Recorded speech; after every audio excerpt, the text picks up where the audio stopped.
Hello everyone and welcome back to DMG. I'm super excited today because I'm going to be showing you probably one of the coolest things I've ever shown on this channel.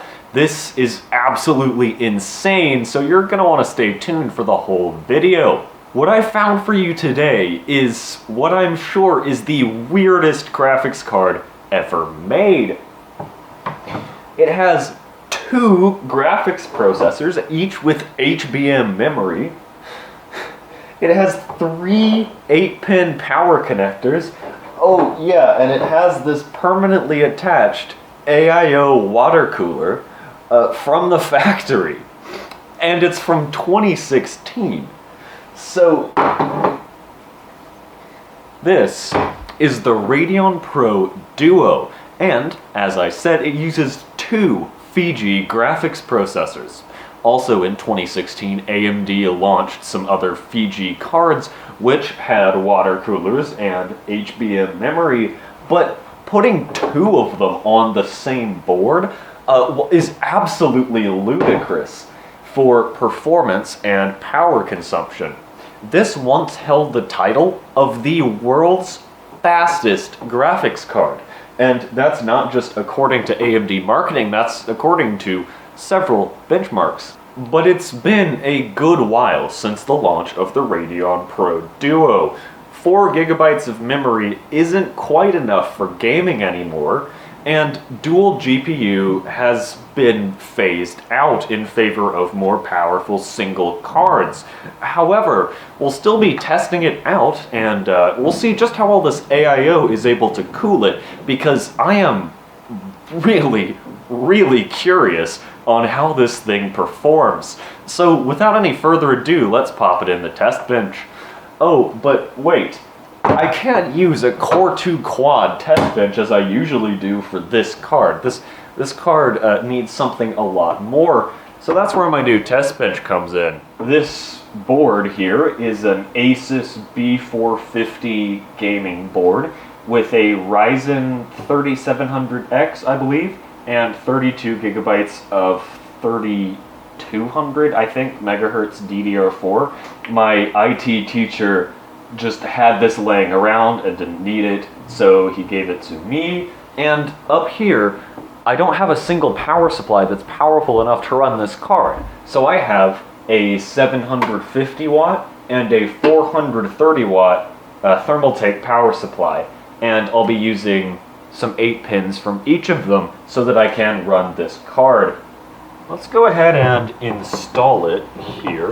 We'll put it in the top PCIe slot, and then we'll hook up our 3 power connectors, which 3 power connectors, I mean, that isn't a super uncommon thing nowadays with like the GeForce cards that have that new 12-pin connector. But let's remember, this is 2016. That was absolutely unheard of to have 3 of them on one card. I really miss my old Xeon test bench board. It had the nice postcode display and a lot more PCIe 16X slots. We've got a green light at the top of the motherboard. Hopefully that means it's posting. Okay, there we go. The GPU is making some odd sounds, so I just lifted the cooler up a little bit, and that fixed it. I think the pump is in the card, and the radiator with the fan is just the radiator and reservoir. I don't know all that much about water cooling, but it definitely looks like this is just reservoir down here and perhaps up here, and of course radiator and fan, and the actual pump therefore would be inside the card. But we have a chance to see. This front plate actually detaches pretty easily from what I've read online, and I haven't done it yet, but we're about to. Also, if you do this, please don't do it while the computer's running like I am. I may be an idiot, but I am a professional idiot. But here we go. Oh my god, that's gorgeous! So there's a Cooler Master logo over this section, and well, I guess that hints at who actually made the liquid cooler. These ribbed tubes, and I mean, Wow, it's very well designed. Let me lower the camera a bit so you can see better inside. It's very impressive. So the red metal plates, those would be for coverage of like, well no, it's HBM memory, so it doesn't have any VRAM. Like off of the die.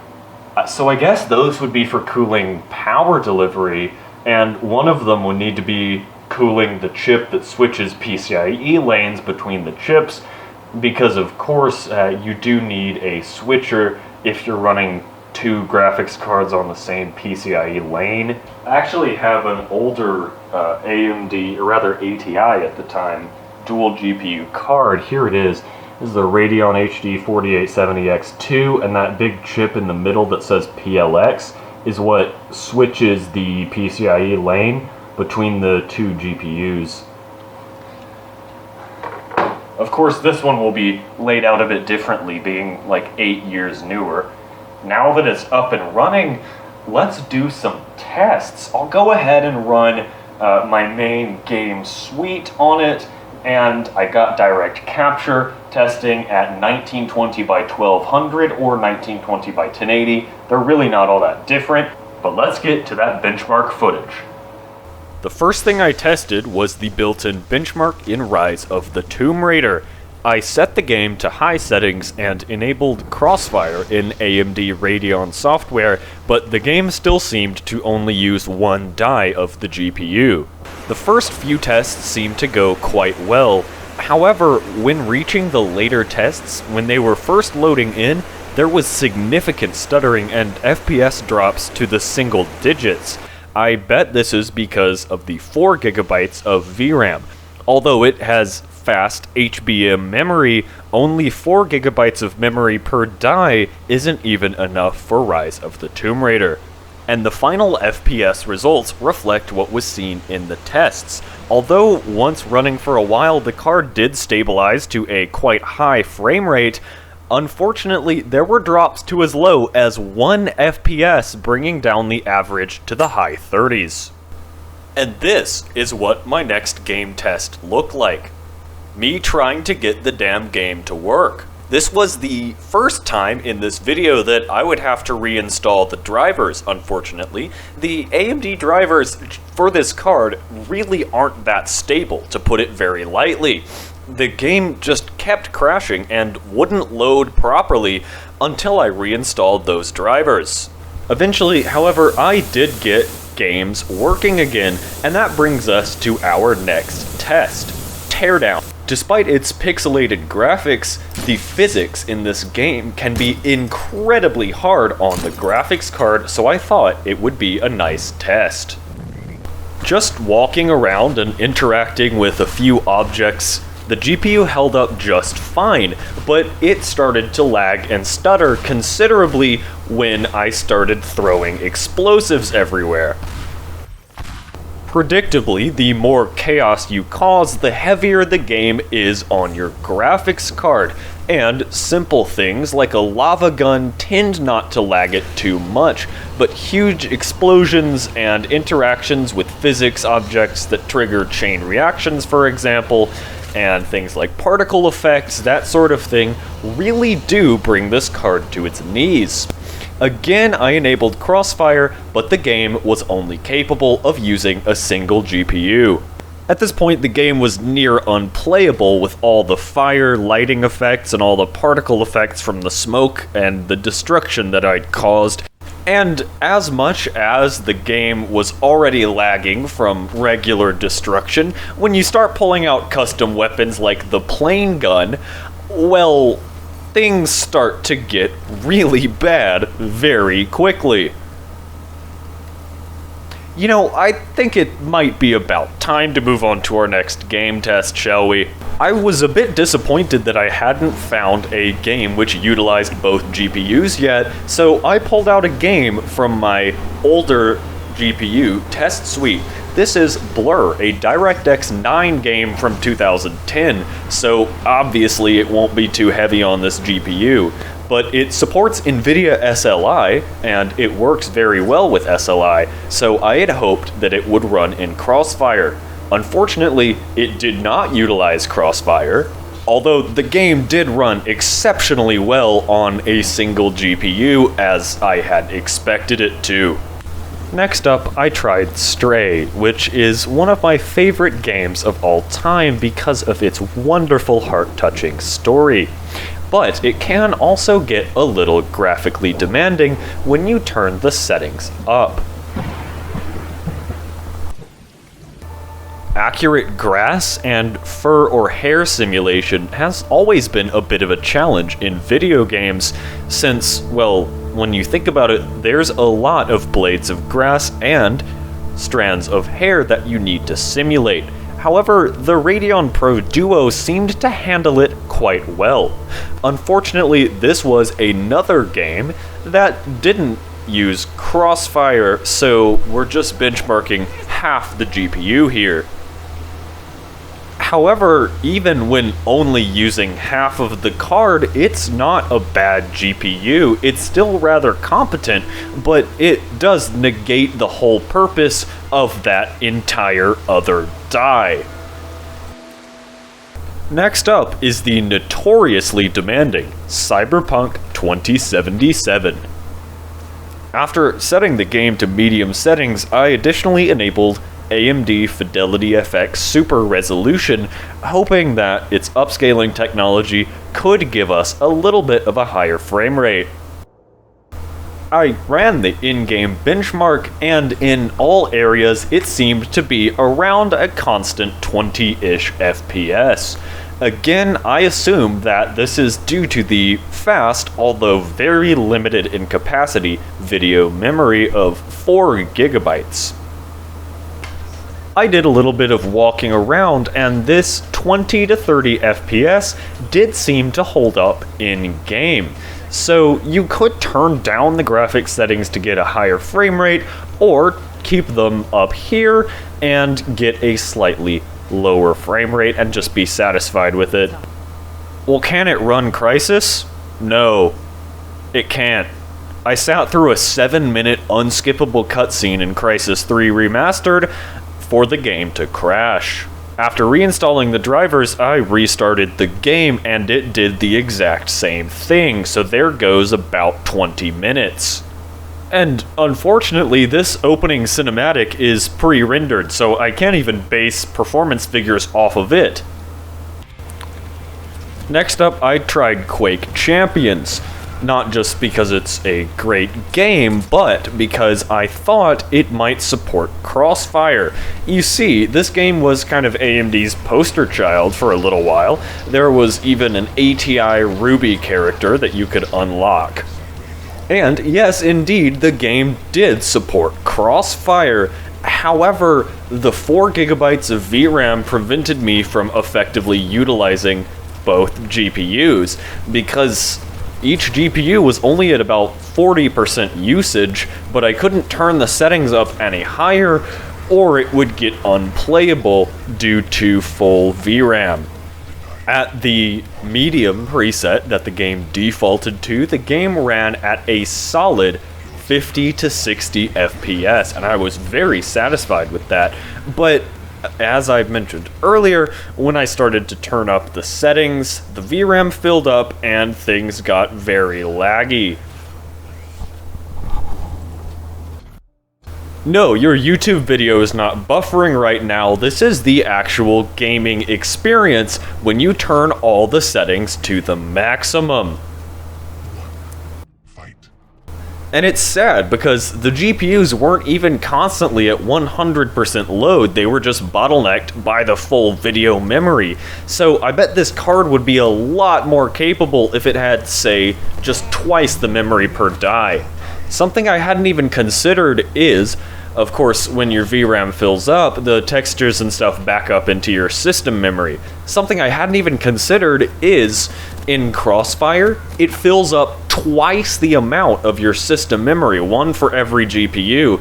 So it was actually starting to move things out of my system memory and onto my hard drive page file because my 32 GB of RAM had filled up. Next, I tried some GTA 5, it being over a decade old at this point, so I thought this card would be able to run it just fine.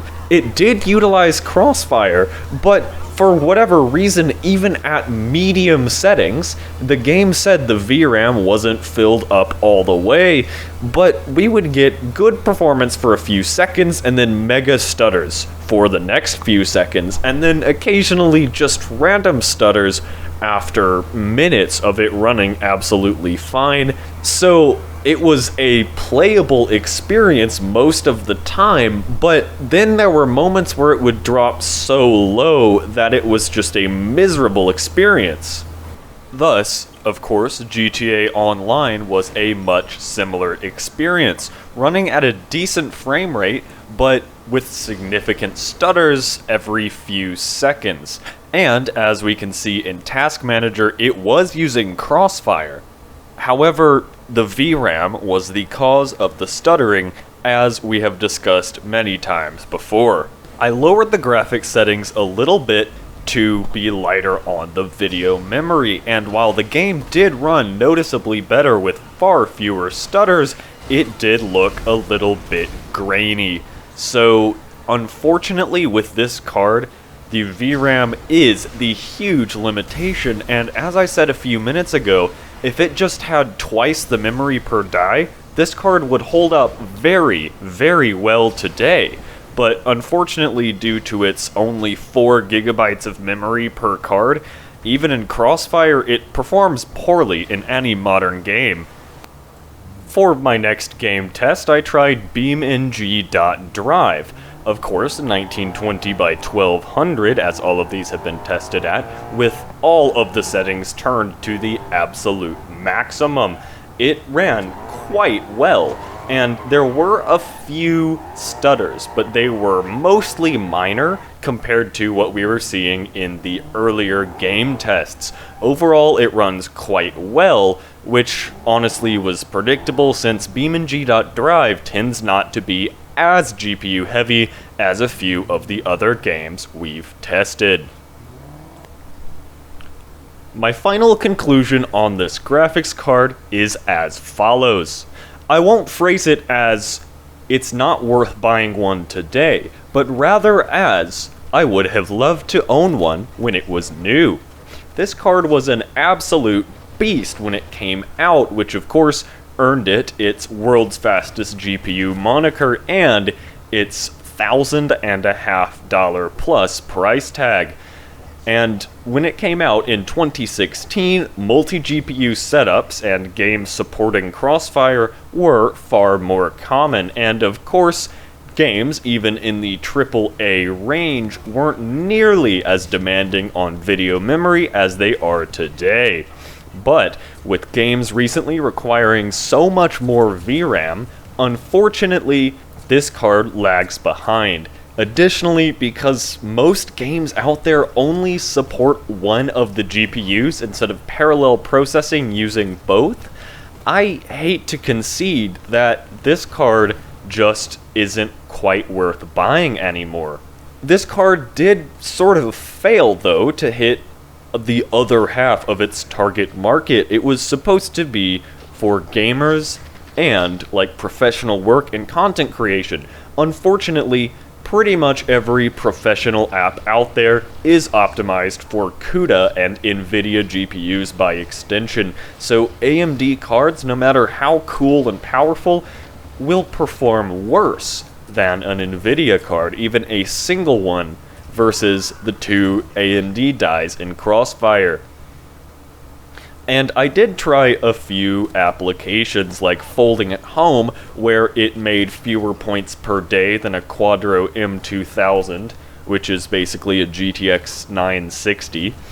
I also tried cryptocurrency mining on this card, since I won't state an opinion, but that's an interesting thing to benchmark because it is a thing that people do. It is capable of making about $10 a month, about $8 to $10, but at the expense of $20 to $30 a month of electricity to run it. So you're losing a good $10 a month mining on this card. And yes, the fast HBM memory does contribute greatly to its mining performance, but it's just too inefficient, unfortunately, to practically be used. Even if you're not paying for power, just the amount of heat it puts out is also ridiculous. In the intro, there was that joke of me cooking chicken nuggets with it, and that's actually something I did with this card, and they were pretty good as well.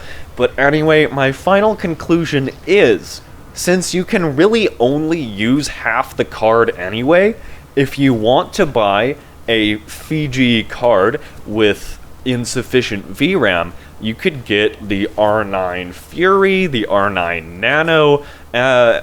There were a ton of other AMD cards made with this graphics processor, and if you just want a card that performs like this one, well, there are far more practical cards.